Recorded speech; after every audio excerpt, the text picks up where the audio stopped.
بسم الله الرحمن الرحيم الحمد لله رب العالمين والصلاة والسلام على رسول الله أما بعد. Donc on continue Inch'Allah nos cours sur la jurisprudence du mariage. Donc on s'est arrêté en ce qui concerne les rapports intimes entre les deux époux. Donc le cheikh il dit وأما من جهة الزوجة فإن الواجب عليها أن تطيع زوجها إذا دعاها إلى فراشه فحيثما دعاها زوجها إلى فراشه وهي ليست حائضة ولا مريضة فإنه يجب عليها أن تطيع زوجها. Le cheikh il dit donc il est obligatoire à l'épouse d'obéir son mari s'il la demande au lit pour avoir des rapports intimes. À partir du moment qu'elle n'a pas ses menstrues ou bien qu'elle n'est pas malade. Alors il est obligatoire d'obéir son mari s'il l'appelle pour avoir des rapports intimes. Pourquoi? Car le prophète sallam il dit dans le hadith فعن أبي هريرة أن النبي صلى الله عليه وسلم قال إذا دعا الرجل امرأته إلى فراشه فأبت أن تجيء لعنتها الملائكة حتى تصبح. Le prophète sallam il dit dans le hadith si l'homme appelle sa femme au lit pour avoir des rapports intimes et qu'elle refuse, le mettant en colère toute la nuit, alors les anges la maudissent jusqu'au matin. إذا دعا الرجل امرأته إلى فراشه فأبت أن تأتيه وأن تنام معه لعنتها الملائكة حتى تصبح وليس المراد بحتى تصبح حتى يطلع الصباح وإنما المراد حتى ترجع عن ذلك ولو استمرت 5 أيام أو 10 أيام أو شهر فإن الملائكة تلعنها طيلة تلك المدة. Donc le cheikh dit si l'homme appelle sa femme au lit et qu'elle refuse, alors les anges la maudissent jusqu'au matin. Le cheikh dit et ce qui est voulu ici jusqu'au matin, c'est pas jusqu'au lendemain matin.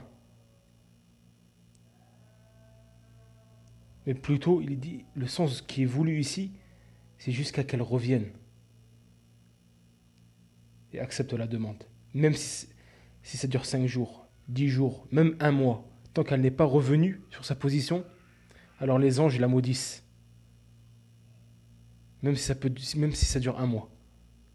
Donc ce qui est voulu dans le hadith ici, jusqu'au matin, le sens voulu ici, c'est-à-dire jusqu'à qu'elle revienne.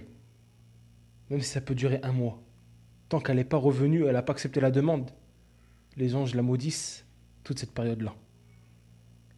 Et pourquoi on dit ça? Le cheikh il dit يدل على هذا التفسير الرواية الأخرى في الصحيح إذا باتت المرأة مهاجرة فراش زوجها لعنتها الملائكة حتى ترجع.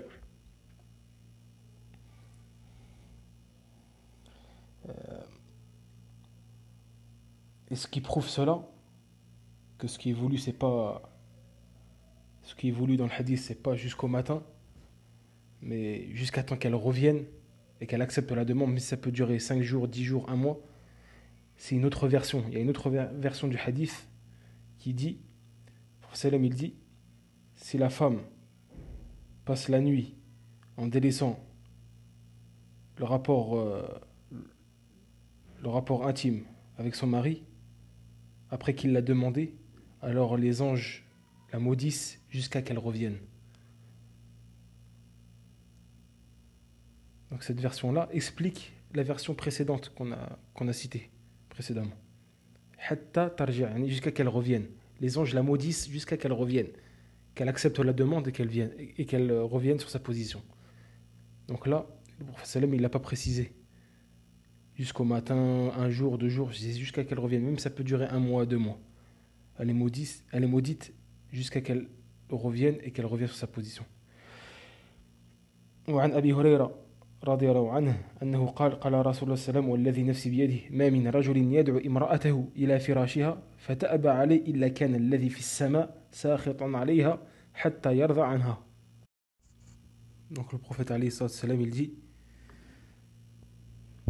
si l'homme invite sa femme au lit et qu'elle refuse, alors celui qui est au ciel ne cesse de la maudire jusqu'à ce que l'époux soit satisfait d'elle. Donc ici le professeur lui dit celui qui est au ciel ne cesse de la maudire. C'est-à-dire celui qui est au ciel, yani Allah Azza wa Jal. C'est Allah. Ne cessera de la maudire jusqu'à ce que l'époux soit satisfait d'elle. وعن عبد الله وعن عبد الله ابن أبي أوفى قال لما قدم معاذ بن non. قال البروفيسور صلى الله عليه وسلم فلا تفعلوا فإني لو كنت آمرا أحدا أن يسجد لغير الله لأمرت المرأة أن تسجد لزوجها والذي نفس محمد بيده لا تؤدي المرأة حق ربها حتى تؤدي حق زوجها ولو سألها نفسها وهي على قتب لم تمنعه. Donc le prophète sallam il dit dans le hadith, si je devais ordonner à quelqu'un de se prosterner devant autre qu'Allah, j'aurais ordonné à la femme de se prosterner devant son époux. Par celui qui détient l'âme de Mohammed dans sa main, la femme n'accomplira pas le droit de son Seigneur que lorsqu'elle aura accompli le droit de son époux. Et même s'il la sollicite pour avoir un rapport intime avec elle, et même s'il la sollicite alors qu'elle se trouve sur une monture, sur un chameau, elle ne doit pas lui refuser. Donc le prophète me dit, et même s'il la sollicite pour avoir un rapport intime, et que sa femme se trouve sur une monture, elle doit descendre et ne doit pas refuser. وقال النبي صلى الله عليه وسلم إذا الرجل دعا زوجته لحاجته فلتأتيه وإن كانت على التنور. Le prophète aussi dit dans un hadith, si l'homme invite son épouse pour l'acte sexuel, pour le rapport intime, qu'elle lui réponde, même si elle est au fourneau, même si elle est au four, elle prépare le pain. À partir du moment où son époux l'appelle pour le rapport sexuel, elle lui est obligatoire de lui répondre, même si elle est au four en train de faire le pain. Comme le prophète sallam il est dans le hadith.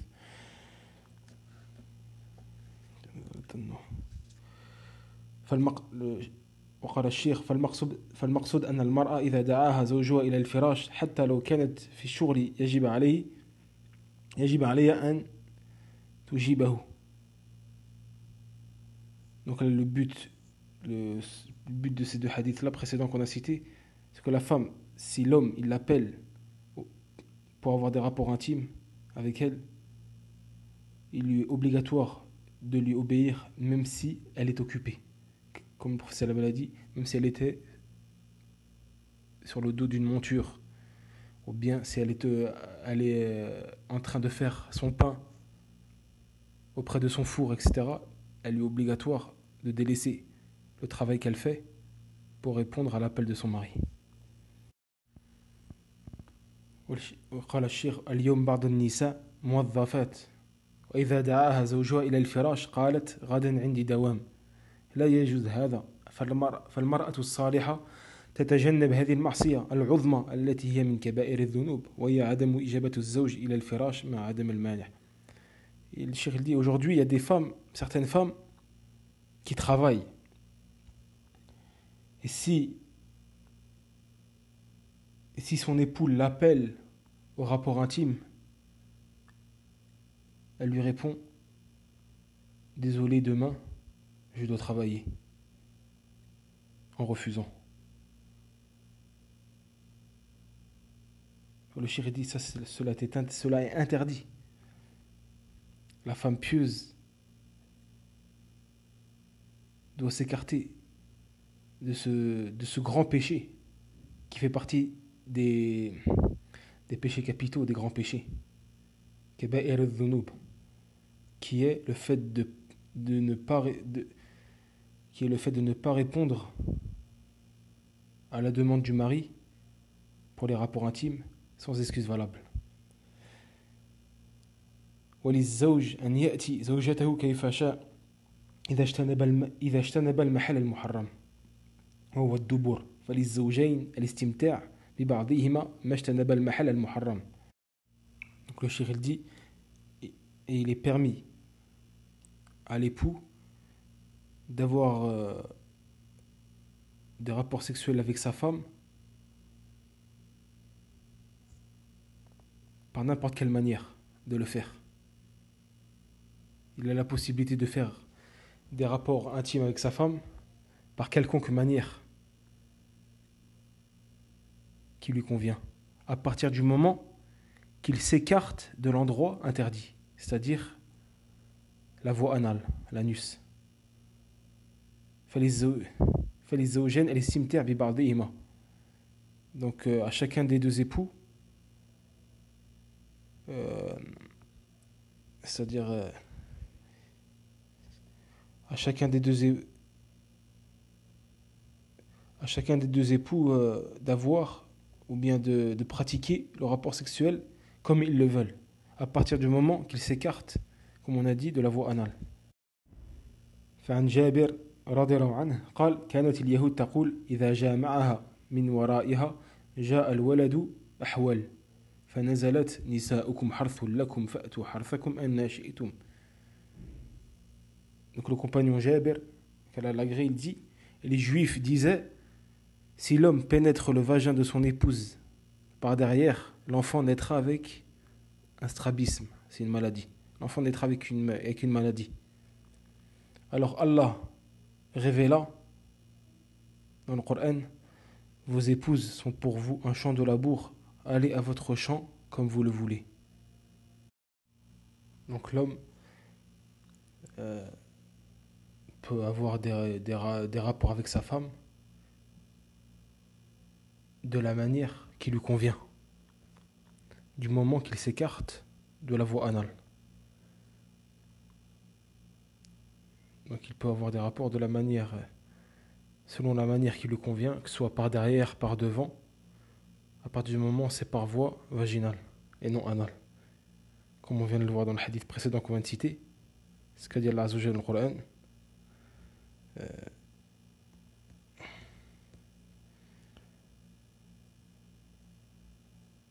Comme il a dit, vos époux sont pour vous un champ de labour, allez à votre champ comme vous le voulez. Et dans le hadith, le prophète sallam il dit, le prophète sallam il dit par devant ou par derrière. C'est-à-dire dans le rapport intime, que l'homme aille par devant ou par derrière, et il dit éloignez-vous de l'anus et des menstrues. C'est ça l'exception, de s'éloigner de l'anus, de la voie anale et des menstrues. ويستحب للرجل إذا أتى امرأته أن يقول ما جاء عن ابن عباس عن النبي صلى الله عليه وسلم أنه قال لو أن أحدكم إذا أراد أن يأتي أهله فقال بسم الله اللهم جنبنا الشيطان وجنب الشيطان ما رزقتنا فإنه إن يقدر بينهما ولد في ذلك لم يضره شيطان أبدا. Donc il est recommandé à l'homme, lorsqu'il va avoir un rapport, avant de commencer le rapport intime avec sa femme, qu'il dise ce que le prophète sallam nous a enseigné dans le hadith, où il dit quand l'un de vous se rapproche de sa femme pour les rapports, il dit au nom d'Allah, Bismillah, Allah éloigne de nous le shaitan et éloigne-le de ce que tu nous accorderas comme progéniture. Et le prophète sallam puis il dit, et si Allah leur accorde un enfant, shaitan ne lui fera jamais aucun mal. Donc il est recommandé à l'homme, lorsqu'il se rapproche de sa femme pour avoir un rapport intime, d'invoquer par cette invocation, pour que shaitan s'éloigne d'eux, du couple, lors du rapport et de la progéniture. وهل للرجل أن يعزل عن زوجته. Donc le cheikh il dit, est-ce qu'il est permis à l'homme de pratiquer la coït lorsqu'il fait le rapport, c'est-à-dire la coït, comme le cheikh il va l'expliquer, العزل أن يجامع الرجل امرأته ويهرق الماء خارج فرجها وهو جائز عند الجمهور من غير كراهة ولكن بشرط إذن الزوجة لأنه متعلق بحقها في النسل وهذا حق مشترك بين الزوجين لا يجوز لأحدهما أن يستبد به فحق الولد حق للزوج والزوجة لا يجوز للرجل أن يستبد بالقرار فيه فيعزل عن المرأة بدون إذنها ولا رضاها والعكس. Donc le chéri dit, est-ce qu'il est permis à l'homme de pratiquer la coït lorsqu'il fait le rapport? Il dit la coït, le chéri, il dit, c'est quoi? C'est le fait que l'homme, lors du rapport, il éjacule en dehors du vagin de la femme. Et le chéri, il dit, ça c'est permis chez la majorité des savants. C'est permis, ce n'est pas haram ni détestable. Mais c'est seulement permis. Ça c'est chez la majorité des savants. Mais par condition, mais il faut une condition, la permission de la femme. Pourquoi? Car c'est son droit. Car cela concerne la progéniture et le fait d'avoir un enfant. Donc cela est son droit, que l'homme éjacule dans le vagin de la femme. Pourquoi? Car c'est le droit aussi de la femme d'avoir un enfant. Donc on est obligatoire ici de demander la permission à l'épouse pour pratiquer la coït. Pourquoi? Car c'est un droit où les deux époux sont associés, le droit d'avoir une progéniture, un enfant. Donc il faut absolument la permission des deux époux pour pratiquer la coït. Et s'il y a la permission, alors c'est autorisé et permis chez la majorité des savants. Et pareil aussi le fait de prendre des moyens de contraception. Cela est permis aussi. Et comme on a dit, avec la permission et l'autorisation des deux époux. Pourquoi? Car le fait d'avoir un enfant, c'est un droit où les deux époux sont associés à celui-ci. Donc il faut obligatoirement l'autorisation de la femme ou bien le contraire. Si la femme prend des moyens de contraception, comme la pilule par exemple, elle doit obligatoirement demander l'autorisation à son époux.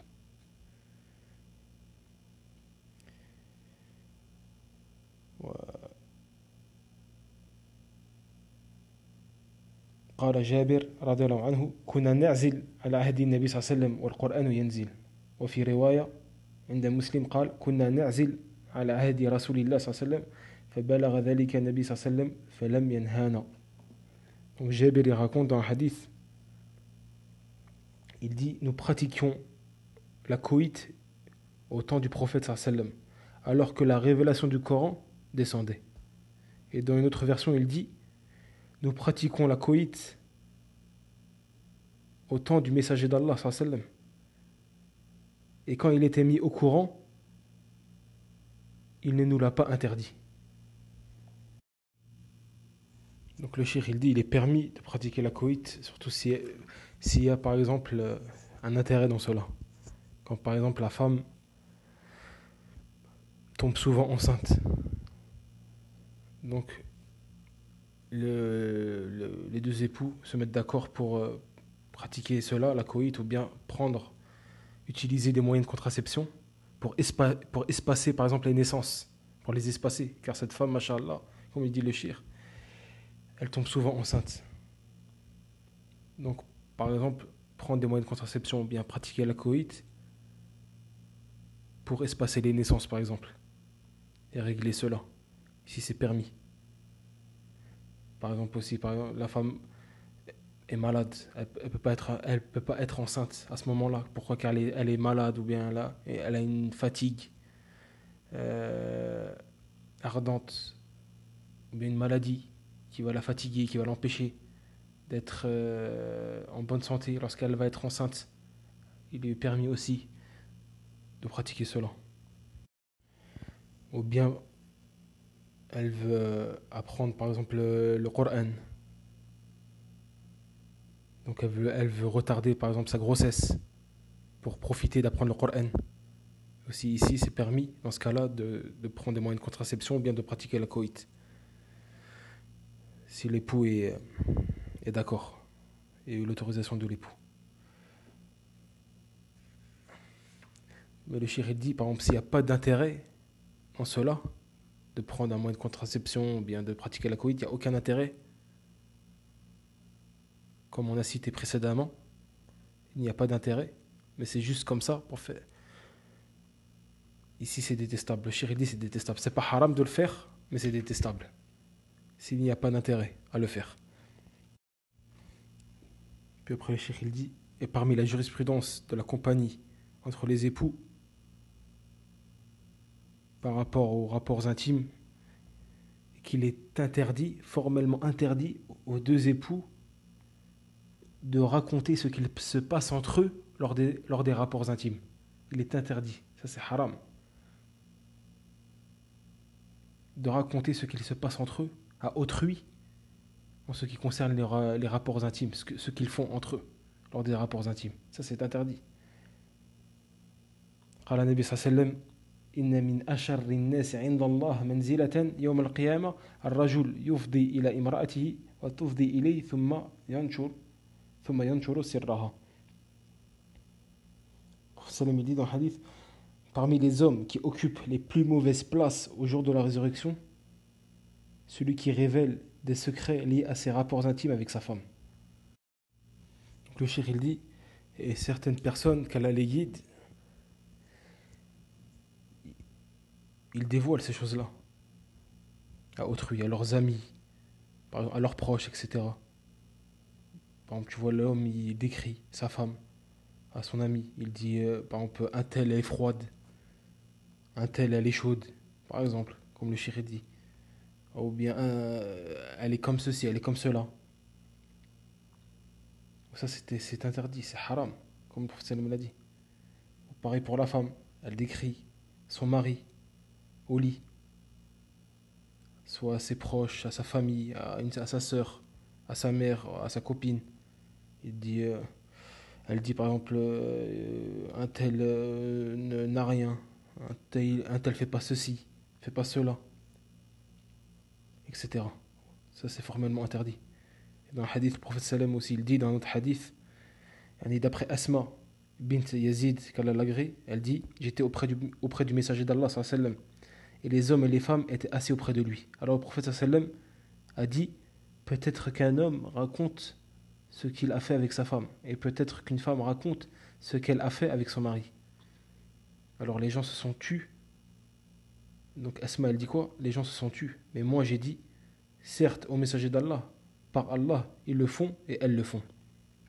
Alors le prophète sallam il répondit, ne faites pas ceci, car cela est comme un shaitan qui rencontre une shaitana